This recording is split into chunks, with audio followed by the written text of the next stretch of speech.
تو اللہ تعالیٰ نے جب اپنے بارے میں یہ کہا کہ میں عرش پر ہوں اور کرسی عرش جو ہے نا وہ ساتویں آسمان پہ عرش ہے جہاں اللہ تعالیٰ ہیں، تو بعض لوگوں نے یہ کہا کہ اللہ واقعی عرش کے اوپر ہی ہے، اور بعض نے یہ کہا کہ یہ کنایا ہے کہ کسی کائنات کا کنٹرول کس کے ہاتھ میں ہے؟ اللہ کے. تو پوری کائنات کے اوپر تخت ہے، یہ ثابت کرنے کے لیے کہ یہ کائنات جو ہے نا مکمل کس کے کنٹرول میں ہے؟ اللہ کے.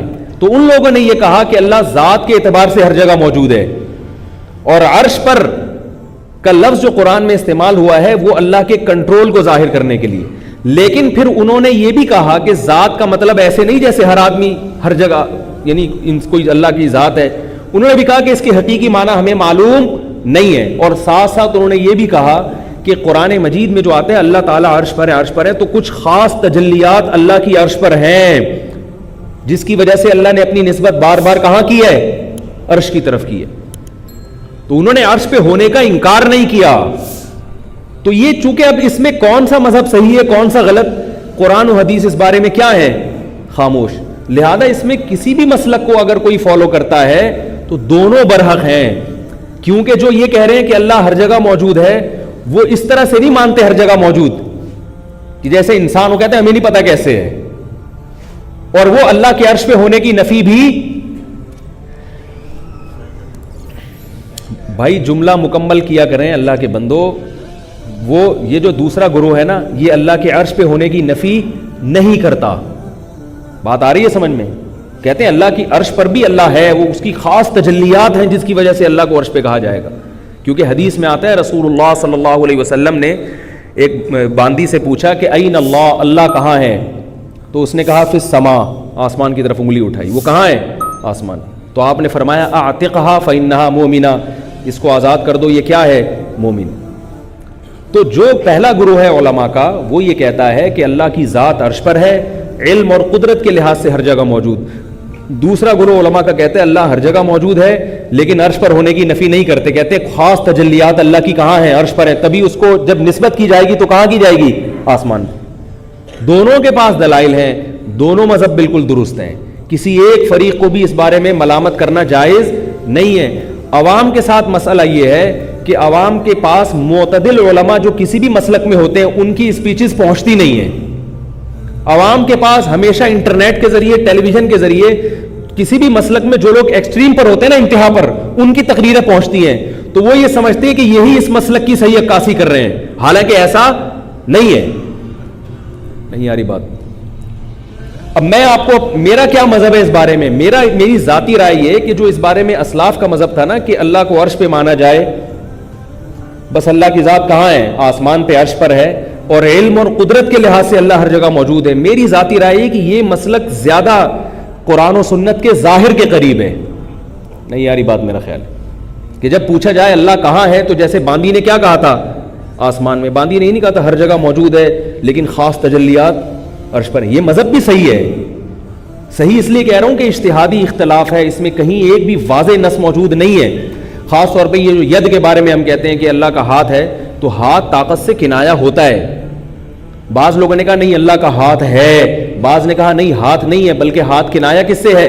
جہاں اللہ نے کہا نا میرے ہاتھ میں ہوں گی یہ سب چیزیں، تو مراد کیا ہے؟ میرے کنٹرول میں ہوں گی. تو یہ بھی عرف میں استعمال ہوتا ہے. عرف میں جب کوئی چیز آپ کے کنٹرول میں ہوتی ہے تو ہم کیا کہتے ہیں اس سے؟ یہ میرے ہاتھ میں ہے.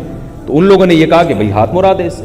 تو اللہ کی جو حدیث میں آتا ہے کہ دو ہاتھ ہیں، تو انہوں نے کہا اس سے اللہ کی کوئی خاص صفت مراد ہے جو ہمیں جس کا علم نہیں ہے. تو انہوں نے نفی نہیں کی ہے، یاد رکھو. ان علماء پہ جو لوگ یہ اعتراض کرتے ہیں کہ انہوں نے حدیث کا انکار کیا ہے، غلط اعتراض کرتے ہیں. وہ علماء مانتے ہیں کہ اللہ کے دونوں ہاتھ ہیں مگر اس ہاتھ کی کیفیت کیا ہے ہمیں معلوم نہیں، لہذا انہوں نے تعویل کی کہ ہاتھ سے مراد کوئی اللہ کی خاص صفت ہے. اب دوسرا فریق کیا کہتا ہے؟ نہیں ہاتھ سے ہاتھ ہی مراد ہے، خاص صفت مراد نہیں ہے، تو قرآن حدیث کے منکر ہیں. یہ غلط ہے بھائی، وہ منکر نہیں ہے، کیونکہ آپ بھی مانتے ہیں کہ ہاتھ کا لفظی معنی تو ہاتھ ہے، مگر اللہ کے حق میں ہاتھ کی حقیقی معنی کیا ہے اور اس کی کیفیات کیا ہیں یہ اتنی مجہول ہیں کہ اس سے قریب یعنی کیفیات اتنی مجہول ہیں کہ حقیقت ہی اس سے مجہول ہو رہی ہے.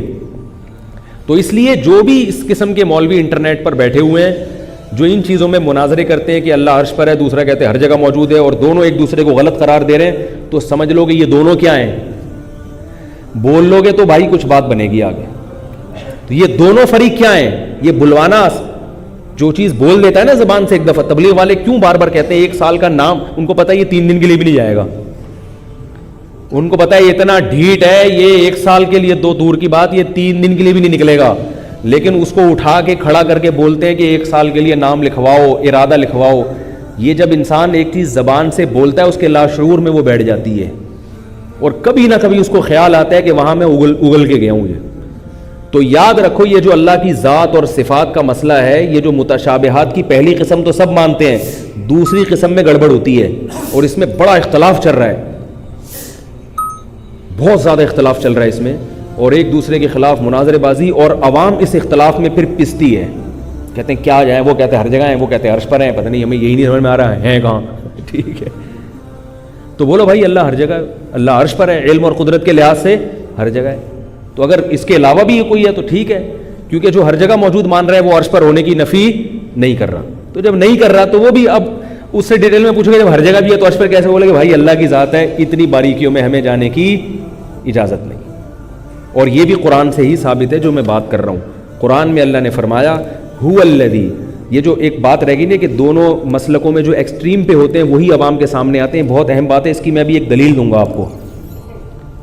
یہ مجھے یاد دلائیں، یہ موضوع رہ نہ جائے کہ ہمیشہ پبلک کے سامنے جو ہے نا، جو کسی بھی مسلک میں جو انتہا پہ پہنچے ہوئے ہوتے ہیں نا، ان کی باتیں پبلک کے سامنے زیادہ آتی ہیں، اور جو معتدل ہوتے ہیں ان کی تقریر عام طور پر سامنے نہیں آتی. کیوں نہیں آتی میں بھی بتاؤں گا، اس کی دلیل بھی دوں گا کہ یہ میں دعویٰ جو کر رہا ہوں صحیح کر رہا ہوں. تو میں یہ عرض کر رہا تھا کہ قرآن مجید میں اللہ تعالیٰ کا ارشاد ہے هو الذی انزل علیک الکتاب، اللہ وہ ذات ہے جس نے کتاب کو نازل کی. سورہ آل عمران دیکھ لیں آپ، آیت نمبر ابھی مجھے معلوم نہیں ہے، ڈاکٹر ذاکر نائک سے ابھی مل کے آیا تھا، ان سے پوچھ لیتا لکھوا لیتا تو اچھا تھا. عجیب چیز ڈاکٹر ذاکر نائک کے بارے میں بھی تھوڑا سا بتاؤں گا. وہ وہاں ایک ڈیڑھ گھنٹے کی ان سے الحمدللہ ملاقات ہوئی. تو وہ کمال کا حافظہ آپ دیکھو کہ وہ جب مجھ سے بات کر رہے تھے نا، کوئی بھی کسی مسئلے پہ بات ہوتی تو اس وقت بھی ان کو آیت نمبر اور حدیث نمبر یاد. میں حیران ہوا کہ بھائی چلو پریپریشن انسان کرتا ہے، کسی کہیں ان کی تقریر ہو اس پہ بات کرنے سے پہلے تو انسان تیاری کر کے تو حوالے پیش کر دیتا ہے. اتنا حافظہ تو ویسے یہ بھی کمال کا حافظہ ہے کہ اتنی تیاری کر کے اتنی چیزوں کو محفوظ رکھنا. لیکن ایک جو خلاف توقع ملاقات ہو، ان کو تو نہیں پتا تھا نا کہ میں کراچی سے آیا ہوں اور ملنا چاہتا ہوں، وہ تو اچانک وقت لیا اور پھر ہم جا کے ملے، اور ان کو یہ بھی نہیں پتا تھا کہ میں بات کیا کروں گا. اور ایسے موقع پہ بات چیت کے دوران آیت نمبر اور یہ، تو پھر میں نے کہا بھائی، میں نے ان سے پوچھا آپ کیا کھاتے ہیں بھائی، وہ ہمیں بھی بتاؤ یار. وہ ہنسنے لگے، کہنے لگے کہ بس یہ اللہ کی طرف سے. تو یہ میں نے کہا کہ یہ محدثین کا ہم نے سنا تھا کہ اتنے زبردست حافظے، تو لوگ یقین نہیں کرتے تھے نا کہ لوگ کہتے ہیں ایسی مورخین نے لکھ دی ہیں. اس کی مثالیں آج بھی موجود ہیں. خیر، تو وہ جو ہے نا دو انتہا پر جو پہنچے ہوئے لوگ ہوتے ہیں وہ ہمیشہ، قرآن کی آیت میں پڑھ رہا تھا هو الذی انزل علیک الکتاب، اللہ وہ ذات ہے جس نے کتاب کو نازل کیا. اور آگے فرمایا کہ منہ آیات محکمات، اس میں کچھ آیتیں تو محکم ہیں، بالکل مضبوط، ان کے معنی بھی معلوم، ان کی مطلب نماز پڑھو، زکوٰۃ دو، روزہ رکھو، ان کا تو سب مفہوم واضح ہے. اور فرمایا ہن ام الکتاب، وہ ہیں اصل کتاب. اصل کا مطلب کہ دوسری قسم کی جو آیات ہیں ان کی تشریح میں اس اصل کو سامنے رکھنا پڑے گا. ان کی ایسی تشریح نہیں ہوگی کہ وہ اس اصل کا خلاف چلی جائے، اس لیے ان کو اصل کہا. فرمایا وَأُخَرُ مُتَشَابِهَاتٌ، اور دوسری قسم کی آیتیں وہ ہیں جو متشابہات میں سے ہیں. دونوں قسم کے متشابہات، ایک الف لام میم والا متشابہات، اور دوسرا جیسے اللہ کا ہاتھ، اللہ عرش پر ہے، اللہ کا چہرہ ہے، یہ تمام چیزیں. فرمایا فَأَمَّا الَّذِينَ فِي قُلُوبِهِمْ زَيْغٌ، وہ لوگ جن کے دلوں میں کجی ہے، ٹیڑھا پن ہے، یوٹیوب پہ مشہور ہونے کا شوق ہے ان کو. آئی بات سمجھ میں؟ مسلک مرست میں تو سب چیزیں آ گئی نا.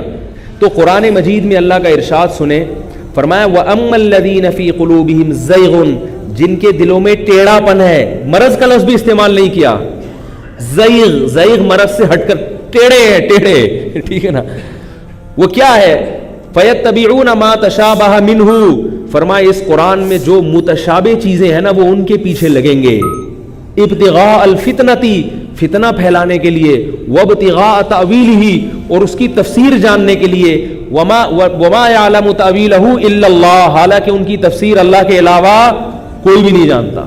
جب پتہ چل گیا کہ اللہ عرش پر ہے، اللہ کا ہاتھ، اس کی حقیقی تفسیر کسی کو معلوم نہیں ہے، تو اتنی گہرائی میں جانے کی اور اس سے مناظرے کرنے پر اللہ نے پابندی لگائی کہ نہیں لگائی؟ ایک صاحب مجھ سے آ کے اس مسئلے میں بحث کرنے لگے. میں نے کہا نہیں بحث کرو یار, سب چلتا ہے. تو انہوں نے امام مالک کا قول سنایا. یہ سب باتیں اس لیے کہہ رہا ہوں کہ یہ سب آپ کو سننے کو ملیں گی جب آئیں گے نا دونوں فریقوں میں. تو امام مالک کا قول تھا, امام مالک نے سے کسی نے کسی مجلس میں پوچھا کہ اللہ تعالیٰ عرش پر ہے, اس کا کیا مطلب ہے؟ امام مالک کو غصہ آیا. فرمایا الاستواء معلوم, استوا کے لغوی معنی کیا ہے سب کو پتہ ہے, عرش پر مستوی ہونا. والکیف مجہول, اس کی حقیقی کیفیت کیا ہے یہ کسی کو پتہ نہیں ہے.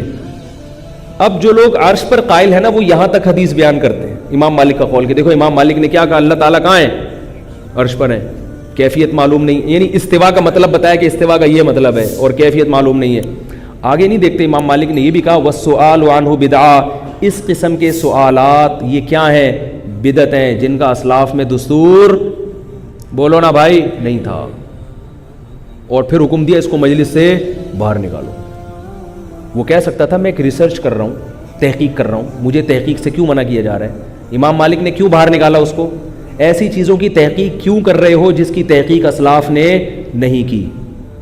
تو کیا پتہ چلا, ہمیں سبق ملتا ہے کہ ان چیزوں میں زیادہ گہرائی میں جا کے غور کرنا, ان کو اچھالنا, امت میں کتابیں لکھنا اس پر.